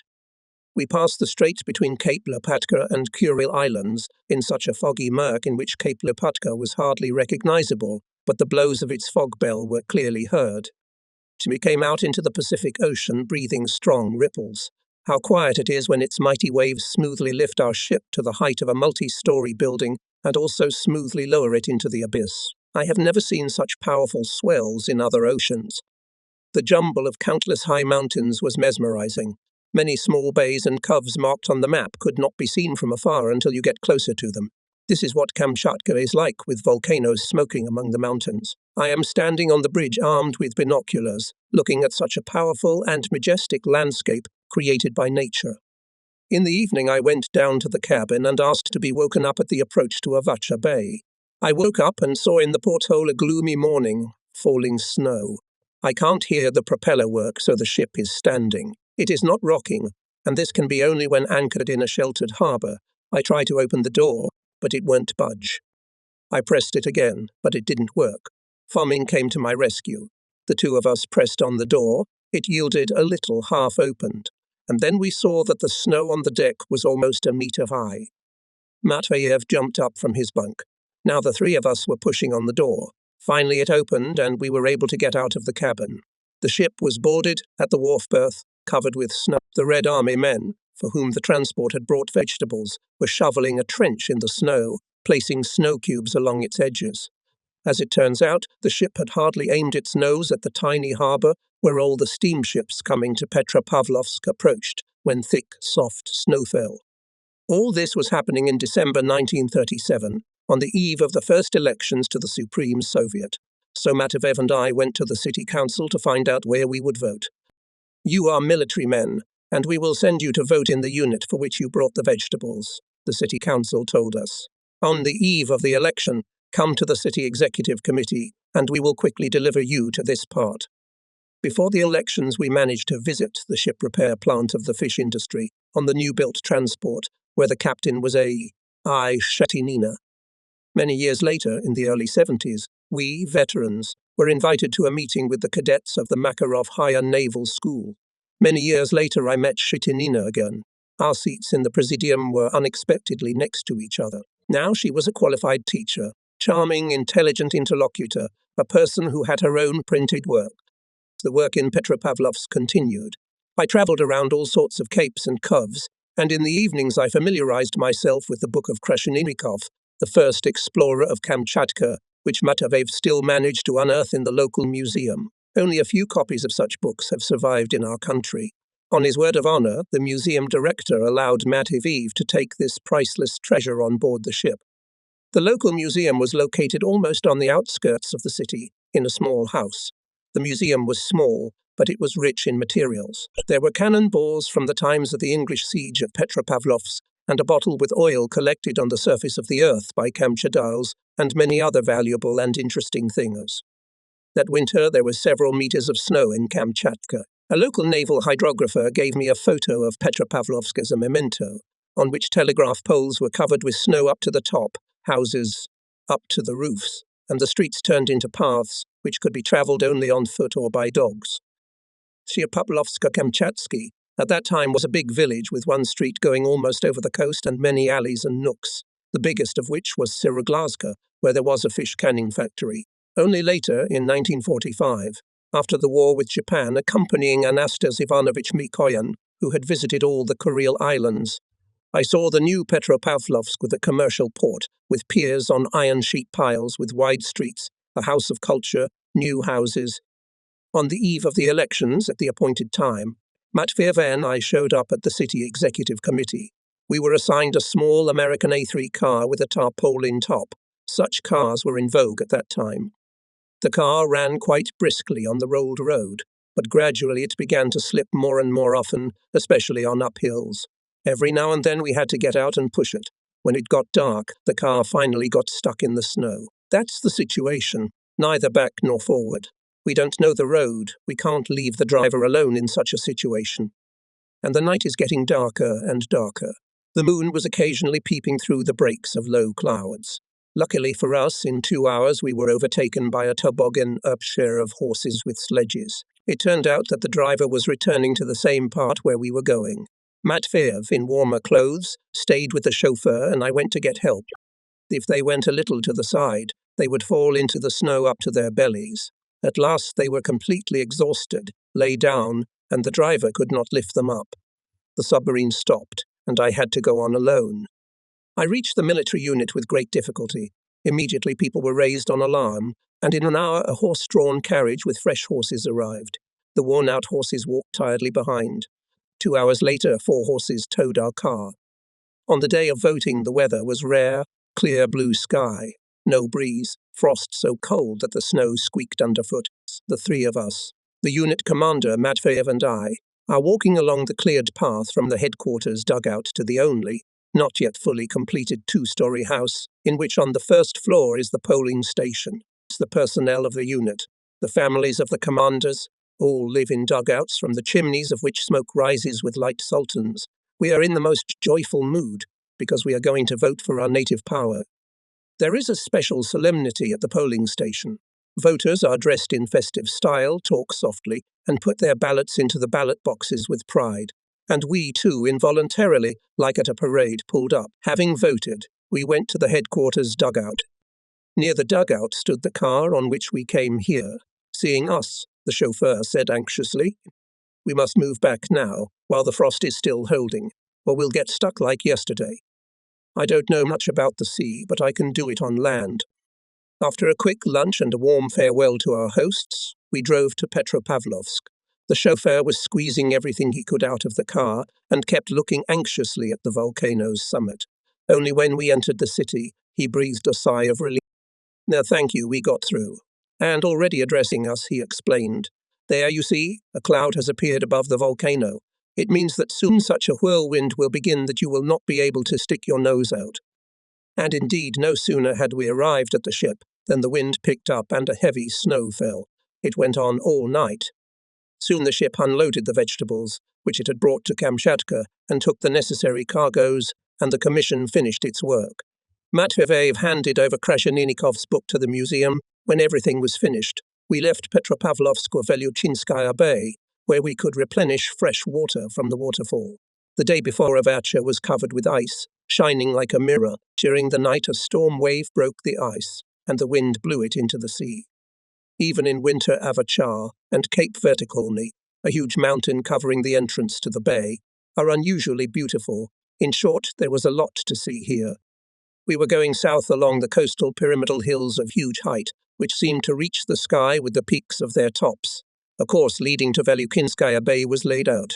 I look and do not see any bay. The ship is going straight to the rocks, and only when we approached 10 table meters, the hills seemed to move apart. We anchored closer to the waterfall. The water is unusually clear. The remnants of the old water were pumped out of the ship's tanks to get fresh Kamchatka water. As it was supposed, the crew and we, the passengers, washed ourselves in the bathhouse and washed everything necessary. And sometime later, having passed the first Kuriel Strait, we entered the stormy sea of Okhotsk. I remembered this passage. The ship was iced over. Every day the whole crew and many passengers were scraping off the ice. At rare moments, when at night there were gaps in the clouds, it was possible to determine by stars the place of the ship in the angry sea, throwing cold multi-ton waves on it. The most disturbing thing was that in the Le Peru Strait there is a formidable group of rocks, some of which you cannot see until you sit on them. Therefore, astronomical determinations of our position in the sea were very important to us. As luck would have it, on the approach to the strait it stormed thoroughly.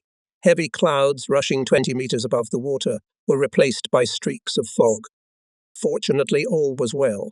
When we passed the strait, I left my navigational affairs and began to formalize the assignment received from Popov. We arrived in Vladivostok late at night. General Storoshenko gave everyone who worked with him 2 days to rest and 3 days to prepare the material. In the morning I got down to work, and in the afternoon, without waiting for a call, I went to Popov, taking with me a handwritten report and a map with the necessary designations. "Greetings, vacationer," said Alexander Vasilievich with a kind smile. "How was your vacation?" "Great.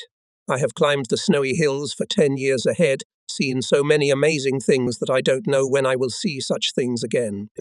For more than an hour I reported to Popoviv about the trip, but the allotted time was not enough for me. The chief of staff of the fleet had to go to the commander. "Give me the map, I'll report on it to the commander, and the report will bring in printed form," said Popov. "Well, your vacation has passed, it seems not in vain." Time did not stand still. The fleet grew and grew up, improved combat training of its personnel. In January 1938, Flagman Second Rank Nikolai Gerasimovich Kuznetsov took command of the Pacific Fleet. Being previously deputy commander, he had time to familiarize himself with the state and readiness of the main forces of the fleet. Great practical experience in combat operations Nikolai Gerasimovich acquired in the battles for the Spanish Republic. The new commander abruptly turned the matter to the practical organization of air defense, the creation of a sustainable system of management of fleet forces, especially in the face of enemy aircraft attacks, and Captain First Rank V.L. Bogdanko, also a participant of the events in Spain, took the post of the Chief of the Fleet Staff. and my classmate Mikhail Klevensky headed the operational department of the fleet staff. All life in the fleet acquired a noticeable acceleration. It began with the fact that Kuznetsov personally on the spot began to study the state of affairs in each compound. Then, at the gathering of senior command staff, Nikolai Gerasimovich familiarized those present with all types of aircraft and their combat capabilities. All this took place in practice in the aviation units themselves. In the combat training plans for ships and units was increased number of artillery firing at aerial targets. Everyone was pleased that Kuznetsov began to vigorously study the maritime theatre, compounds, ships, deeply delve into the essence of the case. With classmates at the Franz Naval School, and with all subordinates, Commander kept simple, but was able to maintain the proper distance. Back in the school, Kuznetsov enjoyed great prestige. In our second year, he was a good, demanding petty officer, able to apply power and give advice to the cadet, and in academic affairs to help. On the Pacific Ocean, our first meeting with Nikolai Gerasimovich took place in 1937, when he was still deputy commander. We unexpectedly saw him in the corridor of the headquarters, when I was leaving the office of the Chief of Combat Training Chernoshchek, after planning combat training for the next week. "Hello, editor of Storm. Why don't you visit your superiors, or don't you admit it? Come to my place, introduce me to your whole household, and you have a lot to tell me. After all, it was us in the Pacific Fleet formed such a large and, I would say, unique connection of mine barriers, which is not in any other fleet. Our business here in the Far East is serious. We have to keep our eyes open. At any hour expect some provocation from the Japanese military." Probably more than an hour, I reported to Kuznetsov detailed characteristics of the ships, their commanders and crews. I told him that, in addition to their special trawling duties, former fish trawlers and tugboats carry out numerous tasks to deliver people and cargo to units located on the shore of the Sea of Japan, to tow barges with materials for the construction of coastal defense batteries and defensive structures, and, finally, to provide combat training for submarines and coastal batteries. Often a minesweeper in Vladivostok is given time only to receive coal, water, and food. People, especially commanders, are very much exhausted. I finished with fervor. Having listened to my heated report, Kuznetsov remarked, "That hot, on the one hand, it's good. It means that you work and serve correctly, for the cause is more.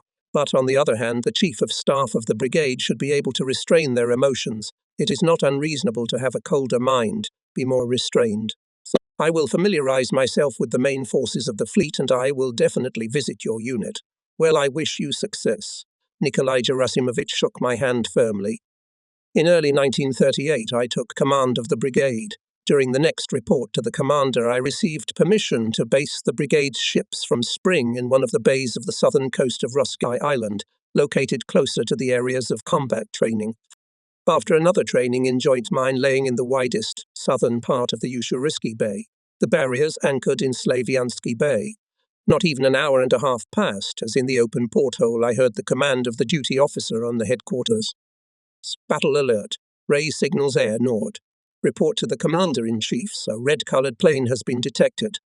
While from the cabin went up to the bridge, the minesweeper, standing on watch, opened machine gun fire on the plane. Almost immediately all the other ships did the same. Observing the firing, everything is going as it should. Mvlagat, accurately record the time, firing parameters and your comments. I ordered the flagship artilleryman. The airplane, having passed from north to south over our compound, turned around and went to the northeast. "The shooting is over. We've sounded the red alert." Chief of Staff Brigade Captain 3rd Rank Peter Pavlovich Mikhailov reported the results of a surprise inspection of our readiness to repel attacks by enemy aircraft, the commander of the fleet.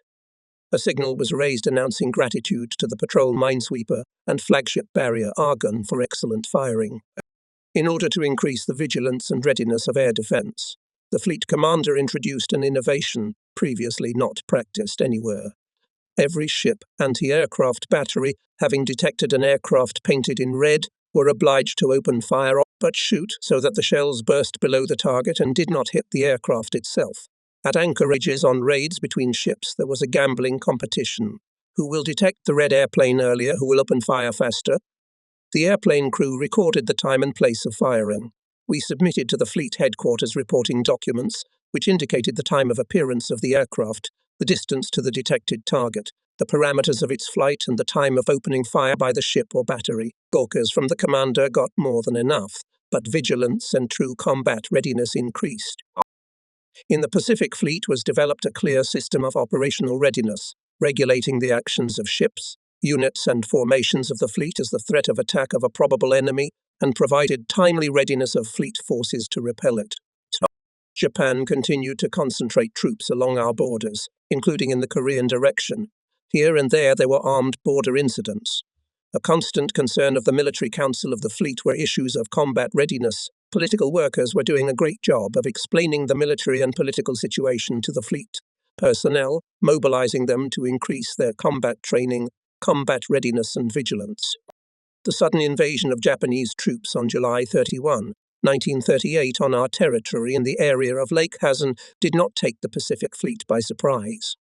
The fleet timely and quickly went on high alert. Submarines deployed in the designated positions to cover the left flank of our troops, ships of the 7th Naval Brigade, which at that time commanded by Captain 3rd Rank Sir G. Gorshkov, began to carry out patrol service to provide fire support to the troops.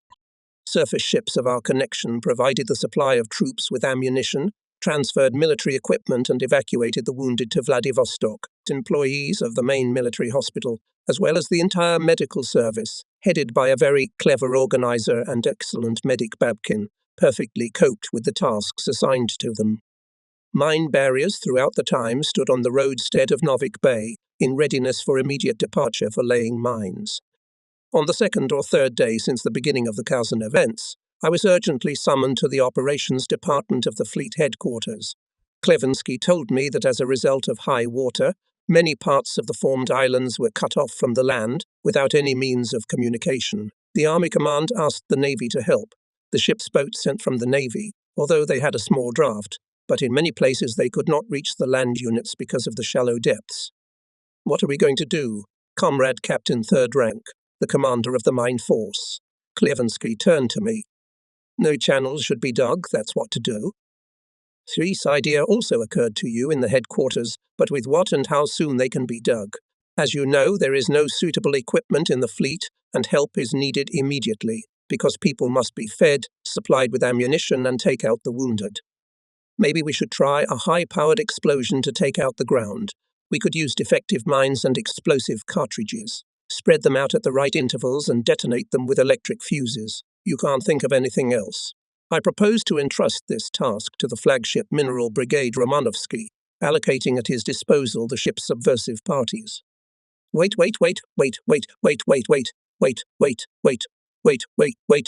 something's coming up.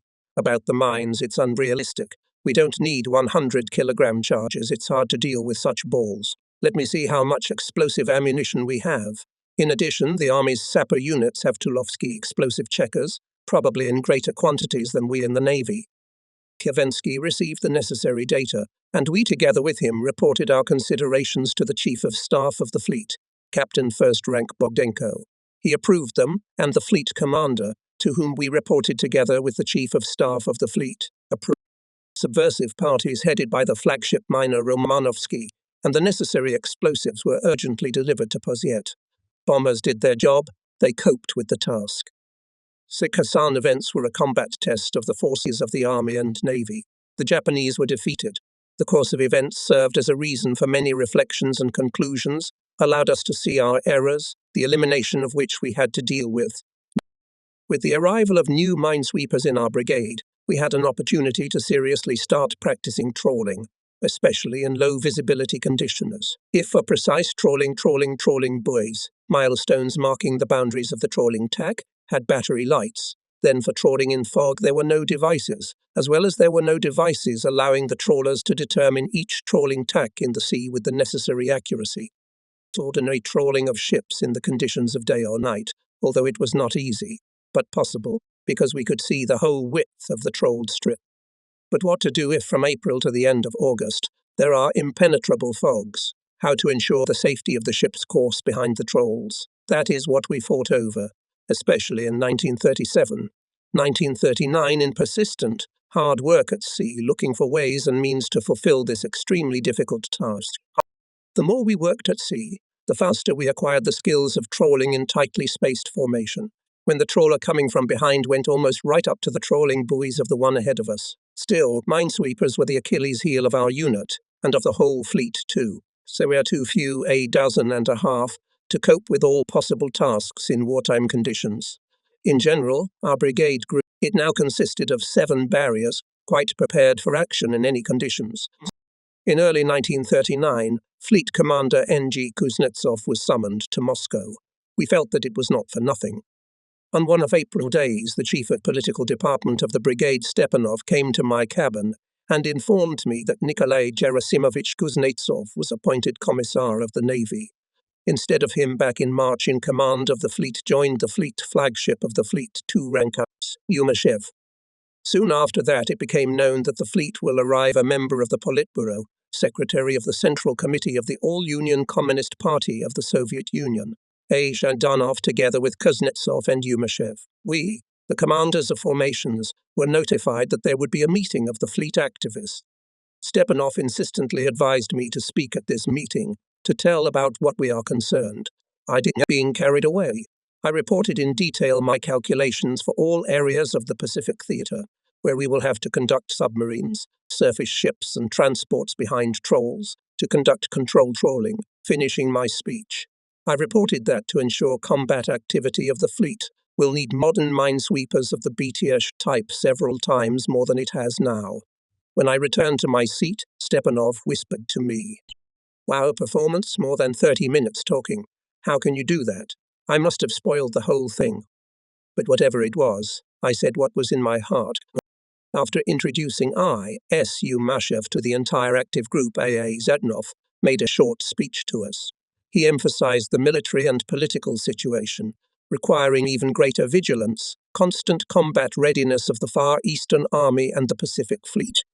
After assuming command of the fleet, Fleet Flag Officer 2nd Rank I.S. Yumashev repeatedly called me to him, and we together with him, either by boat or by car, travelled around almost the entire Peter the Great Bay, except for the archipelago and the Rimsky-Korsakov Islands. On the way, Ivan Stepanovich demanded from me the most detailed explanations. I liked the fact that the new commander immediately gets acquainted with the commanders, greedily learns anew to him maritime theatre, carefully listens to the opinion of others, not in a hurry to reject it or agree. But it was not quite clear to me why it is from me. He requires such a thorough knowledge of the area. Everything became clear 2 months later, when the commander called me to his office together with the chief of staff of the brigade, Mikhailov. Yumashev reported my appointment as commander of the water area protection of the main base of the fleet. For me, it was a complete surprise.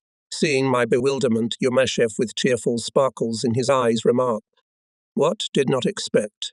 They say that surprise has a stunning effect. That's all right. Get used to it.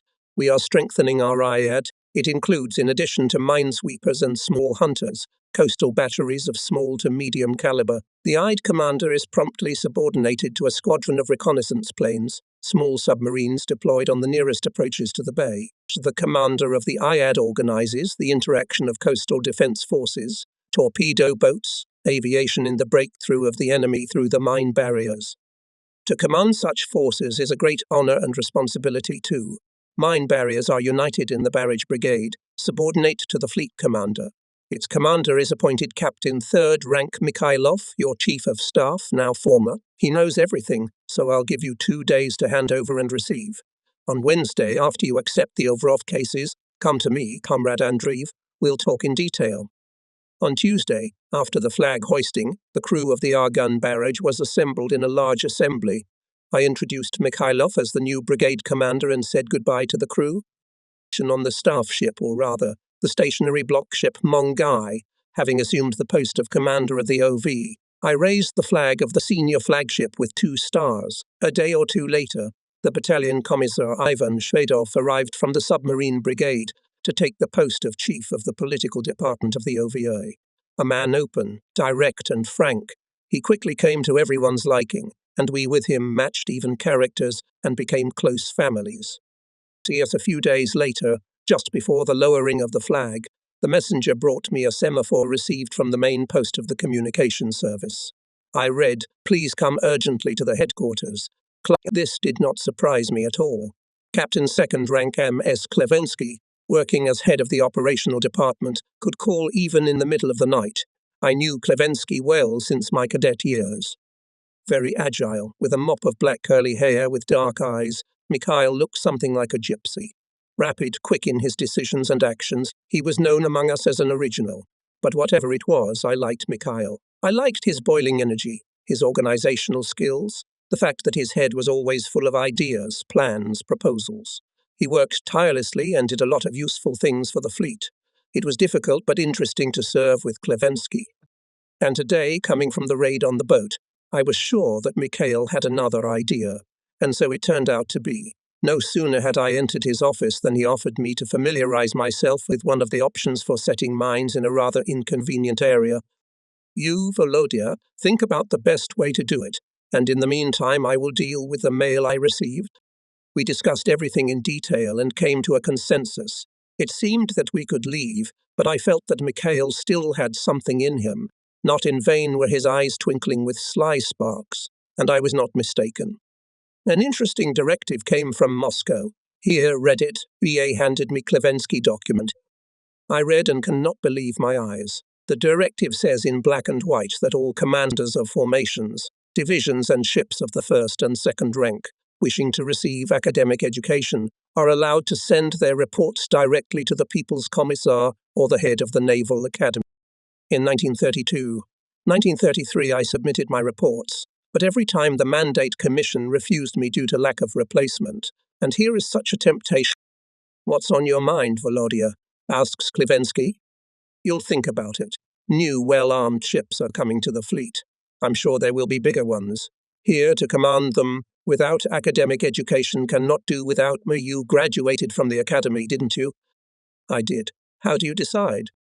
Here at Klevensky's, I wrote a report, not believing in my heart that I would be sent to study, all the more so because I had recently received a new assignment. I became the commander of the main base water area guard. There was a lot of work. The case is new, interesting. The time flew rapidly. Although I told the head of the political department of the OVR Shredov, with whom we worked very friendly, about what ended the conversation at Klevensky, but soon forgot about his report. A sharp turn in my naval destiny occurred, if not quite unexpectedly, then, in any case, suddenly. More than a month passed after a joint exercise of the IAD with interacting units. One day, the duty officer reports.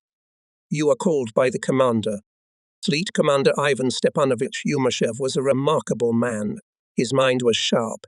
His will was strong. He came from a Yunga and achieved everything by hard work with his energy knowledge. Experience of sea service, attentive attitude to people, and calm, demanding Ivan Stepanovich quickly won authority and respect.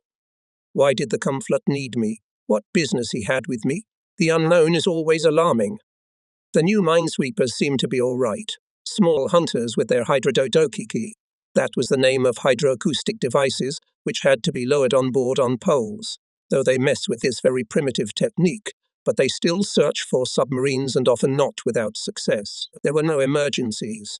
Why is the fleet commander calling? In the headquarters building entered with increasing vague anxiety. Adjutant immediately reported to the commander and invited me into the office. Nature's orders arrived. Hello and sit down. What's wrong? Maybe I offended you inadvertently. The question is so unexpected that I was confused. Why don't you say anything? The commander of the main base water area protection is the commander of the fleet in his area. Where else would the commander of the OVAR have so much power? Nowhere else but here in the Pacific Fleet. What else do you want? Control all the forces. I've set up a command post in one of the forts. Praise. At the last credentialed exercise, I was in charge of the IARFF forces. I did well. It's true, not without flaws, but I did it. Business is booming, and he's asking the Navy's latators. Or are you dissatisfied with your service? I'm sitting here not saying a word, I'm even hot. Then I just remembered about my report. Chietho, Comrade Commander. I'm satisfied, and even very satisfied, but I'm firmly convinced that our fleet will have not only cruisers, but also many other ships necessary for actions in the Pacific Theatre. In order to manage them skillfully, it is necessary to be trained properly. Well, what am I going to do with you? You chose it yourself, you can blame yourself. I've been ordered to second you to the Academy. Who do you think can take over the IWS affairs? That's when I finally realized to what extent everything, literally everything, in the Navy is dear to me. All the work that I, together with everyone else, put into its construction, all those people with whom I lived and worked so well, all my Navy family, Navy friendship, Navy traditions, Chin, how dear is the cause to which I have given so many years of my life. I see you're sad. That's good and right. Ivan Stepanovich, I'll go to the academy in order to return and serve only in the Pacific Fleet. I ask you very much not to forget and take me back to the fleet. The cases, in my opinion, can be handed over to Mikhailov, who replaced me at the brigade. That's right. That's what we think. You'll come back in a week and report. I left the headquarters dejected. I slowly wandered down Lenin Street, went down to the pier where there is an old, with a rusted bottom, filled with cement, former steamer Mangugai, now the base of the oval. The flag of the senior flagman is hoisted on the foremast. No sooner had I entered the cabin than my close friend, a wonderful political officer, a very kind-hearted man, Ivan Shvedov, came immediately. He was as excited as I was. The news about your sending to study, dear Volodya, spread with the speed of a ferocious typhoon. Is it true? It's long been known that the Tank Herald is often ahead of official reports. That's what happened this time. It's true, Ivan. Komflot scolded me. Mikhailov will take my place. In a week's time, the order is to finish the transfer and leave. It's so sad you can't imagine. Shvedov and I were very frank with each other. He came to us recently from submarines. The case was new for him in everything, both in scale and composition of forces. The tasks before the IAD were very difficult. It was not for nothing that at that time the commander of the IAD was considered a senior flagman, without whose permission the brig watch, standing at the boom gate, did not let out not only the ship, but also the boat. Somehow it happened by itself that Ivan and I became very good friends.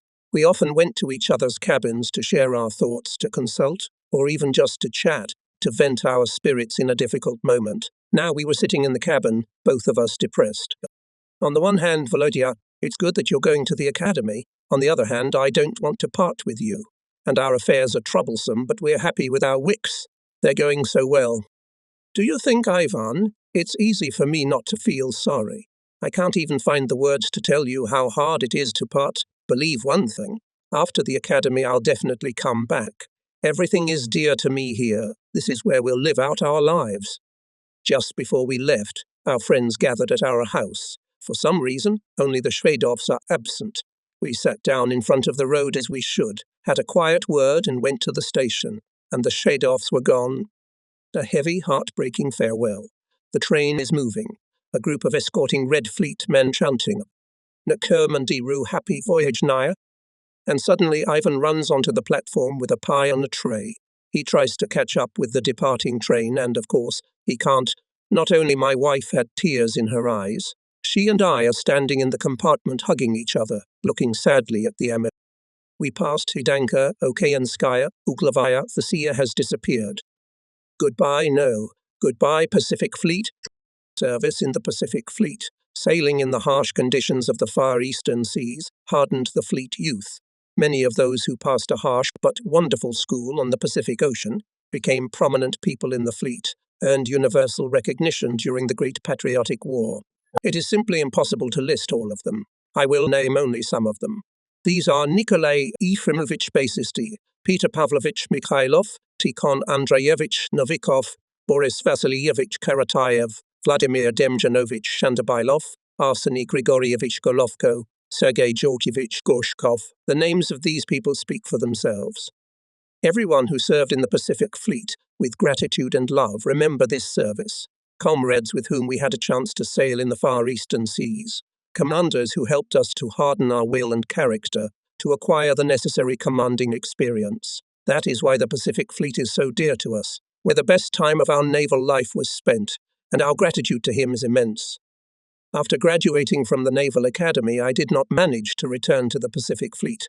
I was appointed Chief of Staff of the Black Sea Fleet Squadron. The Great Patriotic War caught me on the Black Sea. Again in the Far East, I got only in April 1943, when I was appointed Commander of the North Pacific Flotilla. But wherever I had to serve, everywhere I met my classmates. Komsomol volunteers who came to the fleet on the Komsomol's ticket in 1922, 1923, those who put all their strength, energy, intelligence and talent into the construction of a powerful fleet worthy of our great motherland, their fates turned out differently. Many of them already in the pre-war years commanded ships, units and others and divisions of submarines, surface ships, squadrons of airplanes. They built ships, created various types of naval weapons.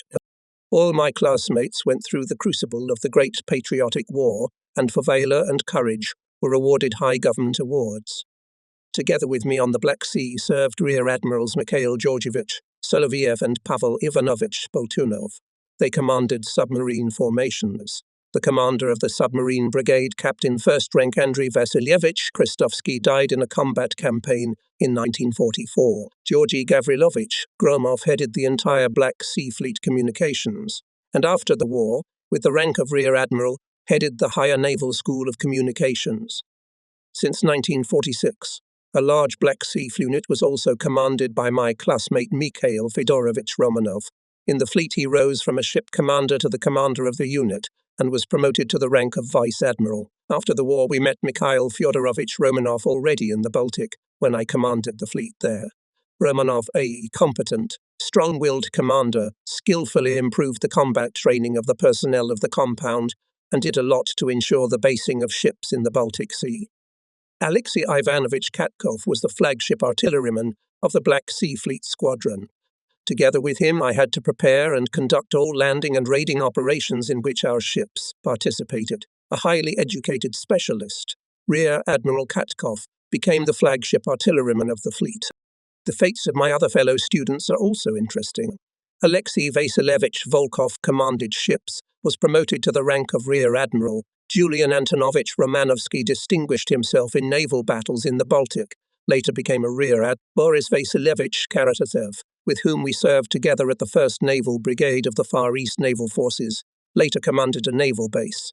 Then with the rank of Rear Admiral was the head of the rear of the fleet. For a long time worked in the central apparatus.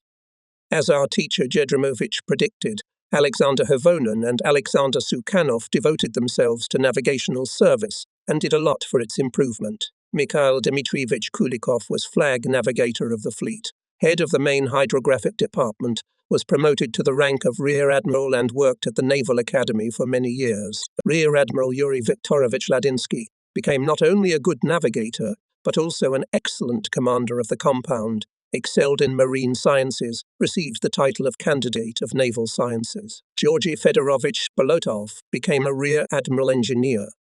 Alexander Alexeyevich Kuznetsov and Boris Antonovich Pachikovsky commanded naval aviation in different fleets. Mikhail Marasanov became a flag navigator of naval aviation. Admiral Pavel Sergeyevich Abankin served in naval aviation, was assistant commander of the Pacific Fleet, worked for many years in the Central Staff and retired from the post of Deputy Commander-in-Chief of the Navy. Vitaly Alexeyevich Fokin, with whom we graduated together from the navigator class, served in the North during the Great Patriotic War. Later, with the rank of Admiral, he commanded the Pacific Fleet and finished his service as First Deputy Commander-in-Chief of the Navy. If in the 20s in our country there was only one ship bearing the Komsomol name, the training ship Komsomolets, now the Navy has many ships of various classes, including nuclear-powered ships, which are named after Republican, regional and provincial Komsomol organizations that most fruitfully and extensively carry out the work on patronage of the fleet, training of highly educated, technically competent and devoted to the party's cause fleet specialists for service on modern warships. Nowadays not hundreds, but thousands of Komsomol members achieve the honor of being sent to the fleet on a Komsomol ticket. Now our grandchildren, Komsomol members, serve on the bridges of ships, at atomic reactors, at missile and other combat weapons. There is no higher joy than to see that the business, to which you devoted your life, is in the reliable hands of your fighting shift. Happy sailing on the expanses of the world ocean. Great successes in your naval labor. My dear Komsomol grandchildren.